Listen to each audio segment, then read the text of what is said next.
Hello friends, जैसा कि आप सभी जानते ही होंगे कि जो कर्ण हैं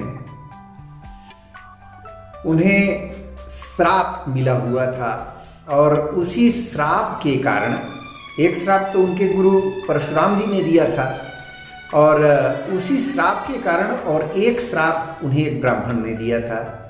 इन्हीं कारणों से उनकी मृत्यु हुई। तो उनका युद्ध में मरना आप जानते होंगे कि महावीर कर्ण जो है महाभारत के बहुत बड़े योद्धा थे।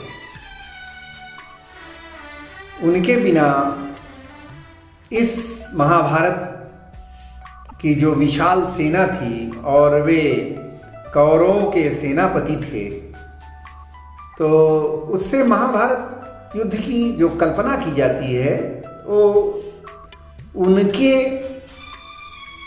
इस जो अभिनय के बिना संभव नहीं थी। दोस्तों, इससे इनकार नहीं किया जा सकता कि कौरवों के सेनापति कर्ण अपने प्रतिद्वंदी अर्जुन से भी बड़े धनुर्धर थे।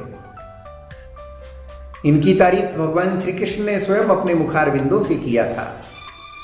कर्ण न केवल एक शक्तिशाली योद्धा थे बल्कि वे बहुत बड़े दानवीर भी थे, जिन्होंने बिना युद्ध का परिणाम सोचे अपने कवच कुंडल इत्यादि दान दे दिए थे। कर्ण जन्म से ही क्षत्रिय थे, किंतु चूंकि रथ चालक ने उनका लालन पालन किया था, इसलिए वे सूत पुत्र कहे जाते थे। उनकी वीरता को देखते हुए दुर्योधन ने उनको अंग देश का राज्य दे दिया था और वहां का राजा बना दिया था।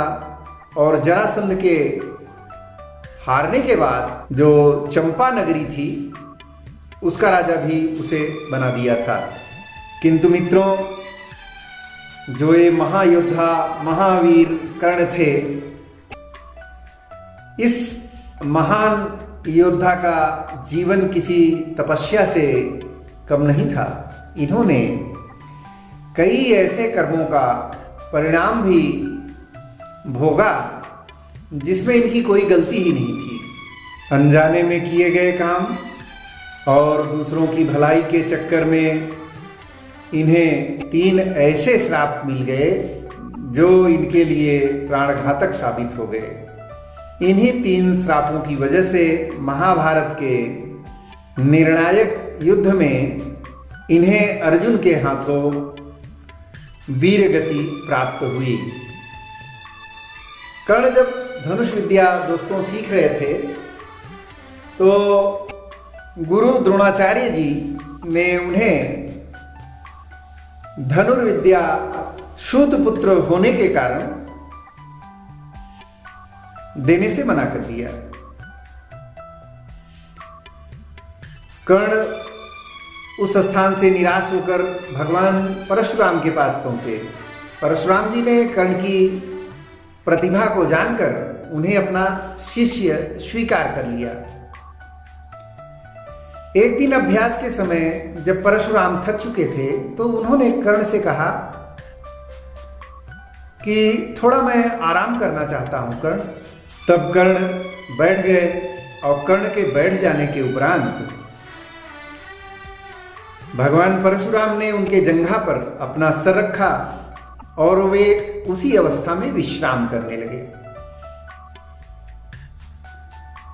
जब थोड़ा समय बीत गया तो वहां एक बिच्छू आया। उसने कर्ण की जंघा को डस लिया। अब कर्ण ने सोचा कि अगर वह हिलते डुलते हैं तो बिच्छू को हटाने की कोशिश करते हैं तो उनके गुरुदेव की नींद टूट जाएगी। इसलिए उन्होंने बिच्छू को हटाने अथवा मारने के बजाय अपने रक्त को बहने दिया। इससे कर्ण को भयंकर कष्ट होने लगा और रक्त की जब धारा बहने लगी और जब वह धीरे धीरे रक्त उनके गुरु परशुराम जी के शरीर को स्पर्श करने लगा तो उनकी नींद खुल गई। परशुराम ने देखा कि कर्ण की जांघ से खून बह रहा है और वह देख करके अत्यधिक क्रोधित हो गए। उन्होंने सोचा कि इतनी सहनशीलता किसी क्षत्रिय पुरुष के अंदर ही हो सकती है और यह हमारा छात्र जो है क्षत्रिय है। क्योंकि परशुराम क्षत्रिय कुल द्रोही थे, इसलिए वे क्षत्रियों को कभी शिक्षा नहीं देना चाहते थे और न ही क्षत्रियों को शिक्षा देते थे। तो इसलिए उन्होंने कर्ण से बोला कि कर्ण, तुम मुझसे झूठ बोल करके ज्ञान प्राप्त किए हो, इसलिए मैं तुमको श्राप देता हूं कि जब भी तुम्हें मेरी दी हुई विद्या की सबसे ज्यादा आवश्यकता होगी उस समय यह विद्या तुम्हारे काम में नहीं आएगी। दरअसल परशुराम जी कर्ण को सूतपुत्र जान करके ही शिक्षा दिए थे। फ्रेंड्स, जैसे कि श्राप मिलने के बाद भी कर्ण बेहद दुखी हुए, वे बिना विचलित हुए अपने गुरु परशुराम के दोनों चरणों को पकड़ लिए। बोले, गुरुवर, मैंने जानबूझ करके ऐसा कुछ नहीं किया है कि मैं क्षत्रिय हूं, कि मैं सूतपुत्र हूं। मैं स्वयं नहीं जानता कि मैं किस वंश का बालक हूं, किंतु मैं इतना जानता हूं कि हमारे पिताजी हमें गंगा में बहते हुए पाए थे।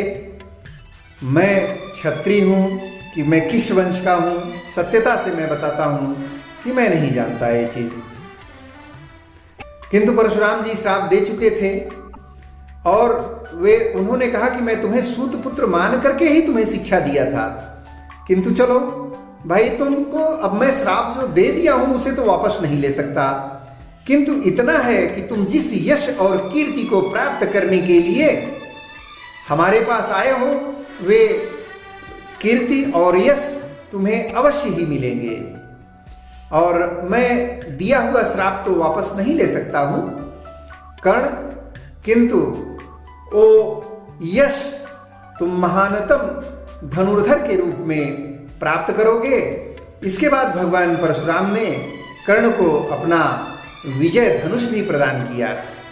जब उन्होंने समझा कि हमारे इस छात्र की कोई गलती नहीं है, हमने क्रोध और आवेश में आकर के इसे श्रापित कर दिया है और भले ही यह क्षत्रिय हो किंतु इसकी कोई गलती नहीं है यहाँ पे, तब उन्होंने उसे आशीष देते हुए और ऐसा आशीष दिया कि तुम हमेशा अत्यधिक यश को प्राप्त करोगे।